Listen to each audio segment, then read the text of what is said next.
Hi everyone, welcome or welcome back to my YouTube channel. My name is Natasha and here I am back again with another video. इस video में आज हम बात करने वाले हैं कुछ जो क्वेश्चंस है एक ग्रुप में पूछे गए फेसबुक के जो कि अपॉर्चुनिटी कार्ड से रिलेटेड थे। तो इसी रिगार्डिंग मैं ये वीडियो बना रही हूँ क्योंकि इस टॉपिक पे बहुत सारे मिथ और इस टॉपिक पे बहुत सारे कन्फ्यूजन है लोगों को। तो जिन लोगों को अपॉर्चुनिटी कार्ड पे आके यहाँ पे जॉब मिल चुकी है उससे रिलेटेड ये क्वेश्चंस होने वाले हैं। तो मेक श्योर करें आप वीडियो को ध्यान से सुने और आई एम श्योर कि इस वीडियो से आपके बहुत सारे जो डाउट्स हैं श्वानसन कार्ड और अपॉर्चुनिटी कार्ड से रिलेटेड वो सारे यहाँ पे क्लियर होने वाले हैं। So let's get started in the video. So first question is how do you explain the company about Johnson Carter? What's the best phase of interview process to discuss about this? So इस question में पूछना चाहते हैं कि company को कैसे explain करें कि जॉनसन कार्टर क्या है. हाउएवर मोस्टली जो कंपनीज हैं यहाँ पे जर्मनी में यूरोप में उनको जर्मनी में जॉनसन कार्टर के बारे में पता ही है ऑलमोस्ट कि क्या होता है अपॉर्चुनिटी कार्ड, क्योंकि ये गवर्नमेंट की तरफ से लॉन्च हुआ है. तो ऑलमोस्ट सारी कंपनीज और सारे एम्प्लॉयर्स को इस बारे में पता है. हाउएवर आप ये बोल सकते हो कि अपॉर्चुनिटी कार्ड एक ऐसा वीज़ा है जिसपे मैं यूरोप या जर्मनी में आके जॉब देख सकता हूँ. So basically it's a type of visa on which you can apply for jobs and once you get the job then you can apply for work permit. तो आप ही उनको एक्सप्लेन कर सकते हो कि ये अपॉर्चुनिटी कार्ड होता है. एंड नेक्स्ट इज़ कि आप कौन से फेज़ में इंटरव्यू के कौन से फेज़ में आपको बताना चाहिए कि ये अपॉर्चुनिटी कार्ड मेरे पास है. मतलब मैं आपको बताना चाहती हूँ कि फर्स्ट राउंड में ही आपसे पूछा जाएगा कि आपके पास कौन सा वीज़ा है, क्या आपके पास वर्क परमिट है, क्या आपके पास ब्लू कार्ड है, क्या आपके पास पीआर है, कौन से टाइप का वीज़ा आपके पास है. और एक चीज़ और, जब आप अप्लाई करोगे किसी भी जॉब पे तो वहाँ पे हमेशा ये क्वेश्चन आता है कि do you hold a work permit, yes और नो. तो जब भी आप अप्लाई करोगे तो इस पर आपको येस और नो का जवाब देना होगा और उसके बेसिस पे भी आपकी एप्लीकेशन रिजेक्ट और सिलेक्ट होती है. तो अगर आपके पास इंटरव्यू आया है दैट मीन्स कि वो आपके साथ प्रोसीड करना चाहते हैं और उनको आप इंटरव्यू में पहले फेज़ में ही जब आपका एचआर राउंड हो, जो स्क्रीनिंग राउंड होता है, उस पर आप क्लियर कर दें कि मेरे पास अपॉर्चुनिटी कार्ड है और ये वाला टाइप ऑफ वीज़ा है जहाँ पे मैं जॉब हंट कर सकता हूँ. तो जैसे ही मेरे पास ऑफ़र आएगा, जैसे आप मुझे ऑफ़र देंगे वैसे ही मैं वर्क परमिट के लिए एलिजिबल हो जाऊंगा, वैसे ही मैं वर्क परमिट या ब्लू कार्ड अप्लाई कर दूंगा. तो ये आप इजीली उनको बता सकते हो और क्लियर कर सकते हो. So next question is, do Johnson Carter holder require sponsorship if they receive an offer letter?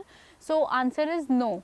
You don't need any sponsorship from the company. What you need to do is you have to take your offer letter from your employer and just apply for your work permit or blue card. Depends on your salary scale. तो आपको क्या करना होगा, जैसे आपके पास offer आता है employer से, सीधा आपको आउसलैंडर बेहॉडे में अप्लाई करना होगा ईयू ब्लू कार्ड के लिए या फिर वर्क परमिट के लिए. अगर आपकी सैलरी 48,300 यूरो से कम होती है तो आपको नॉर्मल वर्क परमिट मिलेगा और अगर 4800 या उससे अबव होती है तो आप ब्लू कार्ड के लिए एलिजिबल होते हो.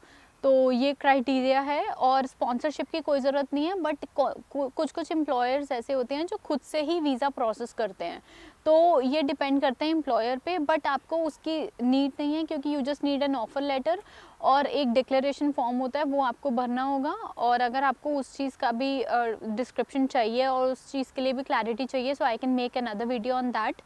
So next point is once you get an offer, can you start working with the company and start the work permit or blue card conversion process side by side? So once you get the offer, उसके बाद जैसे मैंने आपको बताया last point में, offer के साथ साथ जैसे आप ऑफ़र साइन करते हो उसके साथ साथ आपको डिक्लेरेशन फॉर्म चाहिए होगा जो कि आपको एम्प्लॉयर से भरवाना होगा. एम्प्लॉयर की स्टैंप लगेगी, साइन होंगे और वो सारी डिटेल्स आपको फिल करके देंगे. कुछ कंपनी के कोड्स होते हैं, कंपनी का नंबर होता है और वो सारी डिटेल्स होती हैं, तो वो एम्प्लॉयर ही भर के दे सकता है आपको. तो जैसे ही वो आ जाएगा उसके बाद आपको आउसलैंडर बेहॉडे में अपॉइंटमेंट के लिए अप्लाई करना होगा. सारे डॉक्यूमेंट्स के साथ आप उनको अप्लाई कर सकते हो कि मुझे रेजिडेंस परमिट चाहिए, तो ईज़िली आप अप्लाई कर सकते हो ये.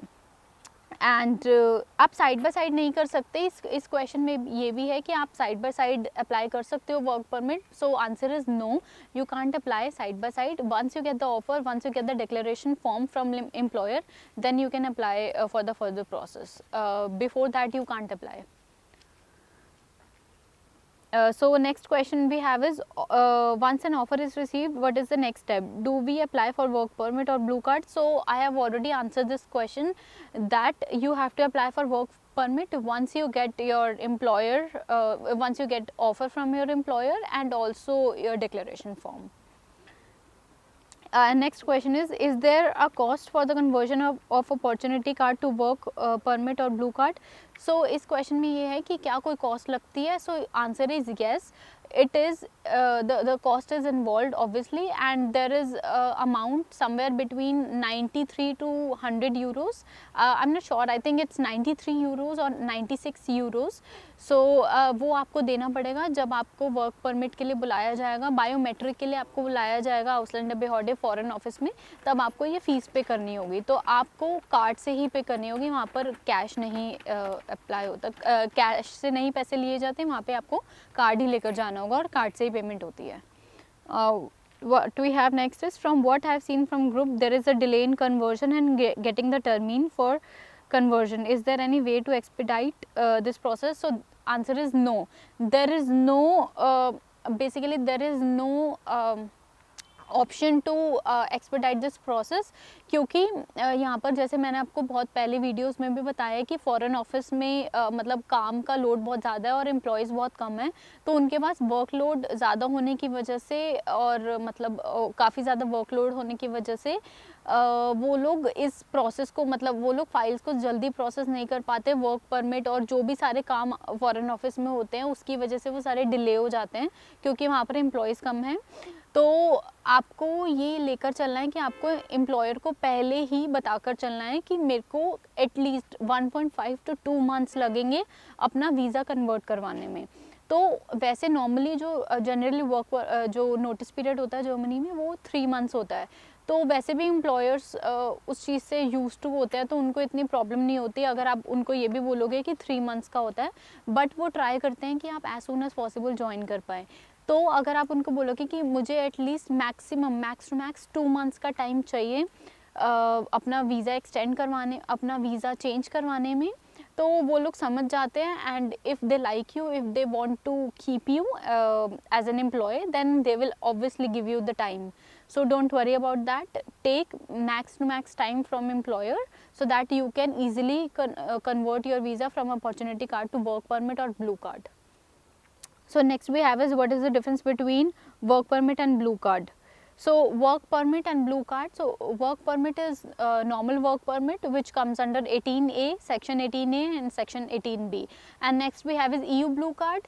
EU blue card comes, there is another section for EU blue card. I'm not sure about that, but there is another section for blue card, and residence permit comes under 18A and 18B. And the difference between both is that if your salary falls, if your salary is below 43,700, then you will get normal work permit, residence permit, and if your salary goes above 48,300, then you will get blue card.